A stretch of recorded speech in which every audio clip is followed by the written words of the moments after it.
കാണൂ പരസ്യരഹിതമായ ഏറ്റവും പുതിയ എപ്പിസോഡുകൾ.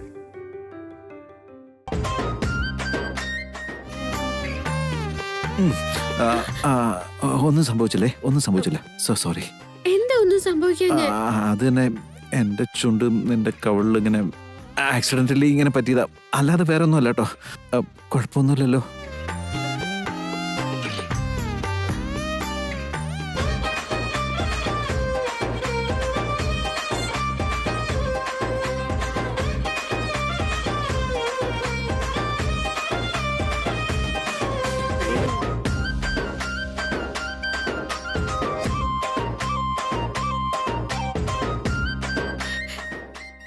എന്തെങ്കിലും സംഭവിച്ചോന്ന് പറ. എന്ത്? ഇങ്ങനെ തന്നെ അല്ലായിരുന്നോ? ആക്സിഡന്റ് ആയെന്ന് പറഞ്ഞത് ഇങ്ങനെയല്ലായിരുന്നോ? അല്ല, ഇങ്ങനെ തന്നെ ആയിരിക്കും. എന്നാ ഒന്നും സംഭവിച്ചിട്ടില്ല. എങ്ങനെയുണ്ടായിരുന്നു? ഇങ്ങനെയായിരുന്നില്ലേ? എന്നൊന്നും സംഭവിച്ചിട്ടില്ല കേട്ടോ. എന്തോന്ന് സംഭവേ? നീയേ ഇവിടെ തന്നെ നിന്നാ മതി, ഞാൻ അങ്ങോട്ട് പോവാ. ഇനിയിപ്പോ ആര് വന്നാലും കുഴപ്പമില്ല, ഞാൻ പോയിരിക്കും. നീ ഇവിടെ നിൽക്ക്.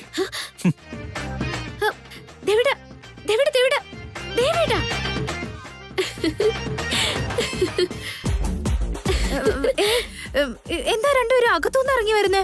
അകത്തെന്തായിരുന്നു പരിപാടി? അതെന്താന്ന് പറഞ്ഞ നിന്റെ ഹൃദയം തകർന്നു പോയില്ലേ?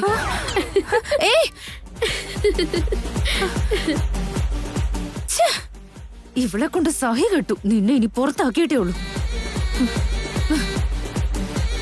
ഓം നമ ശിവായ. സോറി വരണേട്ടോ. അതെ മാളവിക,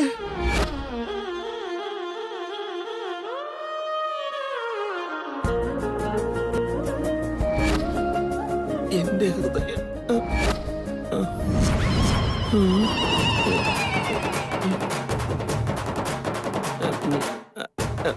പിശാച്, എന്റെ ഭഗവാനെ, പണിയും കഴിഞ്ഞ് പൊടി തട്ടി പോന്നവരൊക്കെ രക്ഷപ്പെടുത്തും. ഈ നിഷ്ക്രിയനായ എന്നെ പിടിച്ചു കൊടുക്കുക അല്ലേ?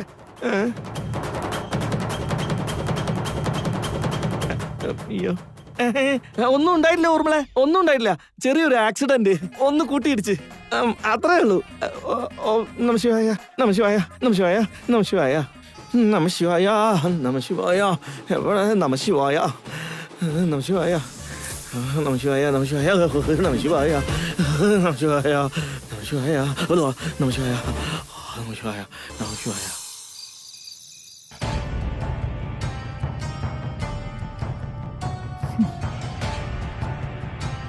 എവിടെ പോയിരിക്കായിരുന്നു? അപ്പൊ അജയൻ ഇതുവരെ ഉറങ്ങിയില്ലായിരുന്നു. എന്നാ പിന്നെ ഞാൻ പുറത്തോട്ട് ഇറങ്ങിയപ്പോ തന്നെ ചോദിച്ചുകൂടായിരുന്നു? തിരിച്ചു വന്നപ്പോ ചോദിച്ചിട്ട് എന്ത് കാര്യം? പറഞ്ഞാലും നീ അനുസരിക്കില്ലെന്നറിയാം. എന്നാലും പറയാ, കൊട്ടാരം വീട്ടിലെ മൂത്ത മരുമകളാണ് നീ. അതിനനുസരിച്ച് പ്രവർത്തിച്ച നിന്റെ ഭാവിക്ക് കൊള്ളാം. ഇനിയും നിങ്ങളുടെ ഭാര്യയായിട്ട് ജീവിക്കണമെന്ന് ഞാൻ ആലോചിച്ചുകൊണ്ടിരിക്കുക. പിന്നല്ലേ കൊട്ടാരം വീട്ടിലെ മൂത്ത മരുമോളും മാങ്ങാത്തൊലിയൊക്കെ. ഇപ്പൊ അജയൻ എന്താ വേണ്ടത്? നിങ്ങളുടെ താളത്തിനൊത്ത് തുള്ളണം. ഞാൻ എവിടേക്ക് പോകുന്നു, എന്ത് ചെയ്യുന്നു എല്ലാം പറയണം. അത്രയല്ലേ ഉള്ളൂ. എന്നാലേ ഞാൻ പറയുന്ന പോലെ ഒരൊറ്റ കാര്യം ചെയ്തു കാണിക്കാം. പിന്നെ നിങ്ങൾ എന്തു പറഞ്ഞാലും അതേപടി ഞാൻ ചെയ്തോളാം.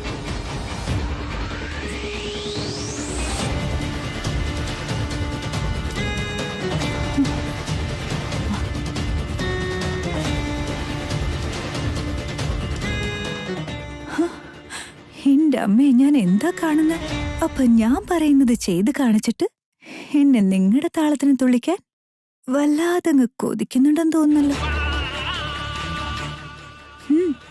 ശരി, എന്നാ അങ്ങനെ ആവട്ടെ. ആദ്യം എന്താ ചെയ്യേണ്ടെന്ന് പറ. 1 സെക്കൻഡ്.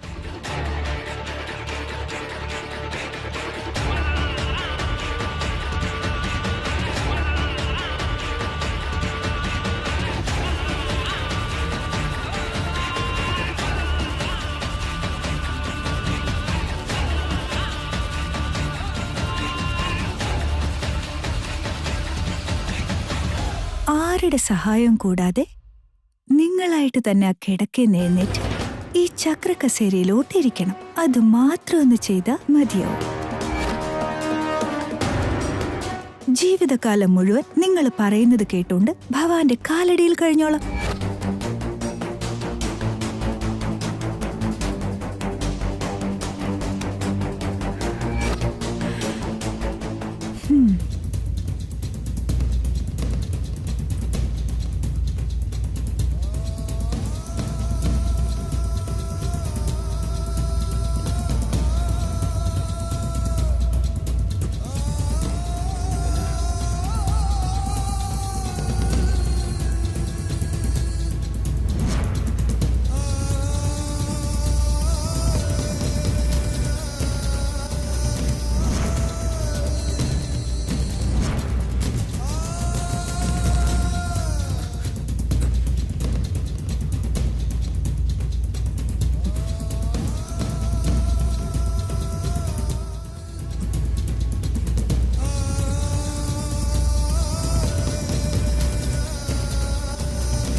അയ്യോ, വല്ലതും പറ്റിയോന്നേ?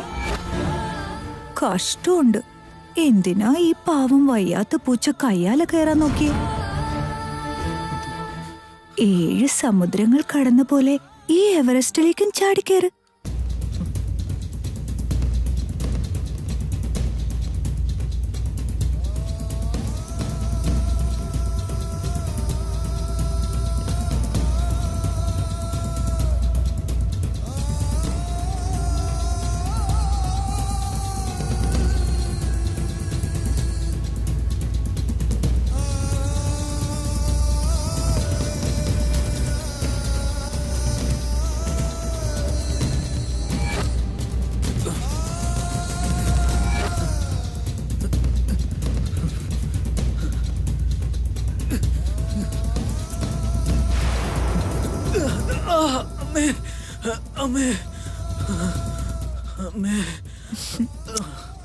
അയ്യോയ്യോയ്യോ, ചെറുതായിട്ടൊന്ന് മിസ്സായി പോയല്ലോ. ഒന്നുകൂടി ഇത് ട്രൈ ചെയ്യുന്നു. നോക്കിക്കേ. Come on come on, do it do it. Come on, ശ്രമിച്ചു നോക്ക്.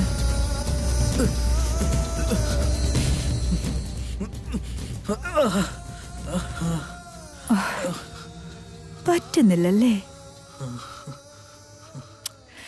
എന്നാ പിന്നെ കഷ്ടപ്പെടണ്ടെന്നേ.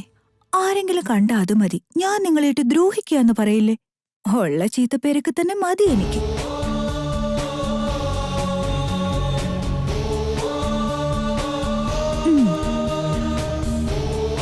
ഒരു മിനിറ്റ്.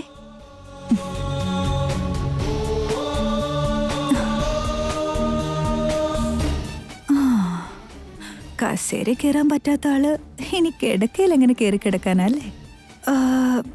എന്നാ പിന്നെ എടുത്ത് കിടക്കയിലോട്ട് കിടത്താന്ന് വെച്ചാ എവിടെ കിടന്നാലും ഒരുപോലൊക്കെ തന്നെയല്ലേ? അപ്പൊ പിന്നെ വെറുതെ ബുദ്ധിമുട്ടേണ്ട കാര്യമുണ്ടോ? ഇന്നത്തെ രാത്രിയില് അവിടെ തന്നെ കിടന്നോട്ടോ.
എന്തായാലും ജാനകിക്ക് എന്നോട് സംശയം തോന്നിയ സ്ഥിതിക്ക് എന്തെങ്കിലും പ്ലാൻ ചെയ്ത് ഇവളെ എത്രയും പെട്ടെന്ന് മേലോട്ട് അയക്കണം.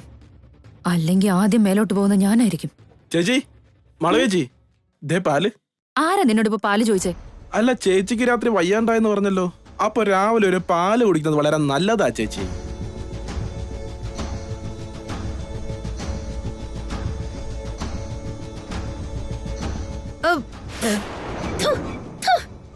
അയ്യോ, എന്തോ ചേച്ചി പാല് തുപ്പിക്കളഞ്ഞേ?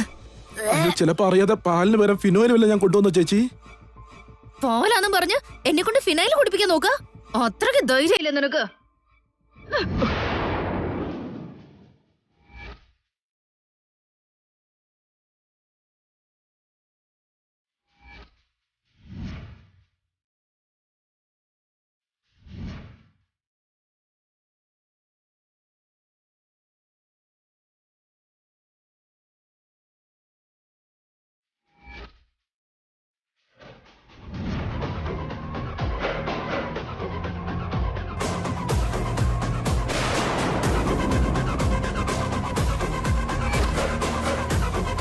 ഇതില് വിനയന് ഒരു കയ്യൂല. പാലാന്ന് പറഞ്ഞ് ഫിനോയിൽ കൊടുത്തു വിട്ടത് ഞാൻ തന്നെ. ഓ, ഫിനോയിലായിരുന്നോ എന്ന് ഞാൻ വെറുതെ ചോദിച്ചതാ. അപ്പൊ ശരിക്കും ഫിനോയിലായിരുന്നു അല്ലേ? അല്ല, ചേച്ചിയുടെ മുഖം ഇപ്പൊ ഇഞ്ചി അടിച്ച കുരങ്ങനെ പോലെ ഉണ്ട് അല്ലേ ചേച്ചി? ഇനി ചേച്ചി നോക്കിയോട്ടോ.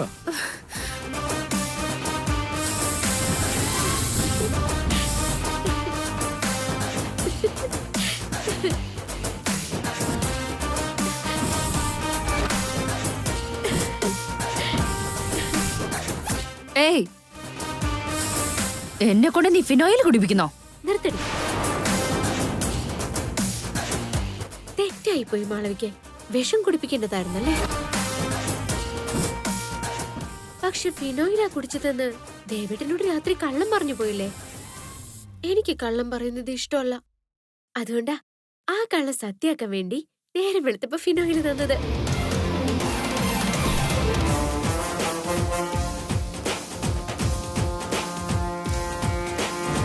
എന്നാലും നിനക്ക് നല്ല ഭാഗ്യമുണ്ട് കേട്ടോ. കൃത്യം മരണം അടുത്തെത്തിയപ്പോ ദേവേട്ടൻ വന്ന് നിന്നെ രക്ഷിച്ചില്ലേ? ഓയ്,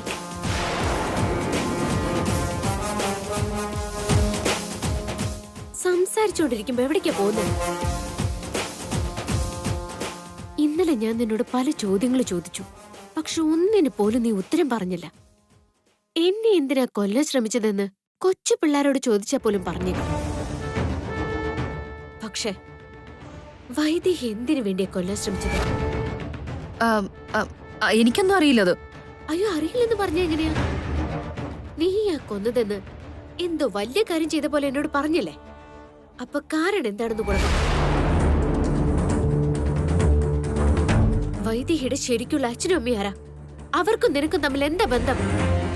അതെന്ത് ബന്ധമായാലും നിനക്കെന്താ? അത് ചോദിക്കാനായിട്ട് നീ ആരടി? നീയും വൈദേഹിയും തമ്മിൽ എന്താ ബന്ധം? പറഞ്ഞ നിന്റെ തടി കേടാവില്ല. എനിക്കൊന്നും അറിയില്ല. അറിഞ്ഞാലും പറയില്ല. പറയുന്നതാ നിനക്ക് നല്ലത്. പറയില്ലെന്ന് പറഞ്ഞില്ലേ? എന്തു ചെയ്യും നീ? നിന്നെ കൊല്ലാൻ ശ്രമിച്ചത് ഞാനാണെന്ന് നീ എല്ലാരോടും പറയായിരിക്കും. പോയി പറയടി.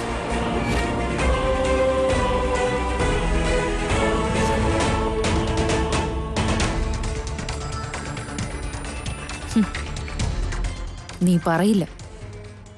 പറയാനായിരുന്നെങ്കി നിനക്ക് ഓർമ്മ വന്നപ്പോ തന്നെ നീ അതെല്ലാം പറഞ്ഞനെ. അപ്പൊ പറയാത്തവള് എപ്പോഴായാലും അത് പറയില്ല. നീ എന്തുകൊണ്ടത് പറയാതിരുന്നേ? ഓ, പേടിച്ചു പോയല്ലേ? ഞാനോ? എന്തിന് പേടിക്കണം? മരണം കൺമുന്നിൽ തെളിഞ്ഞപ്പോഴും ഞാൻ അശേഷം പേടിച്ചിട്ടില്ല. പക്ഷെ ഇന്നലെ രാത്രി നിന്നിൽ ഞാൻ കണ്ടിരുന്നു ഒരുതരം മരണഭയം. പക്ഷെ അതൊരു സാമ്പിൾ മാത്രമായിരുന്നു. ഇനി പോകെ പോകെ ഒത്തിരി കാണാൻ കിടക്കുക. ഇത്രയൊക്കെയായ സ്ഥിതിക്ക് ഞാൻ നിന്നെ ഇനി പേടിക്കും തോന്നണ്ടോ? കാണാം. നീ എന്നെ എന്തെങ്കിലും ചെയ്യോ അതോ നിന്നെ ഞാൻ എന്തെങ്കിലും ചെയ്യോന്ന്? അതിനി സമയമുണ്ടല്ലോ.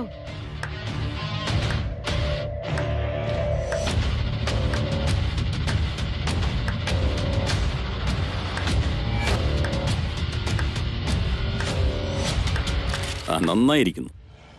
എന്റെ മോളുടെ ജീവിതം തകർത്ത രണ്ടുപേരും കൂടി ഇപ്പോ തമ്മിലടിയും തുടങ്ങിയിരിക്കുന്നു. വരണോച്ചാ, ഇപ്പോഴല്ലേ ഓരോ സത്യങ്ങളായിട്ട് പുറത്തു വരുന്നത്. ദേവേട്ടനെ കല്യാണം കഴിച്ചോണ്ട് വൈദേഹിയെ ചതിക്കാൻ നോക്കിയത് ഇവളായിരുന്നു അച്ഛാ. അപ്പൊ പിന്നെ നിന്റെ ഉദ്ദേശം എന്തായിരുന്നു?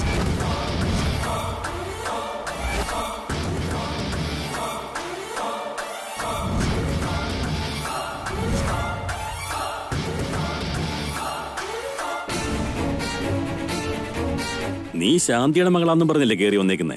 മാളവയ്യൊന്ന് മാറി കിട്ടിയാ അപ്പ ദേവനെ കെട്ടാൻ നീയും തയ്യാറായിരിക്കുകയല്ലേ? അതെ, അങ്ങനെ ചോദിക്ക്. അവളൊരു ശീലാവധി ചമയാൻ വന്നേക്കുന്നു. നീ മിണ്ടരുത്.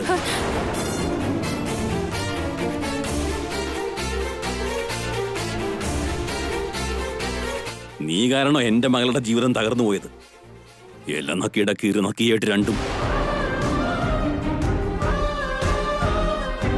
എന്റെ മോളുടെ ശാപം നെഞ്ചത്ത് വെച്ചുകൊണ്ട് നീയൊക്കെ ജീവിക്കുന്ന എനിക്കൊന്ന് കാണണം.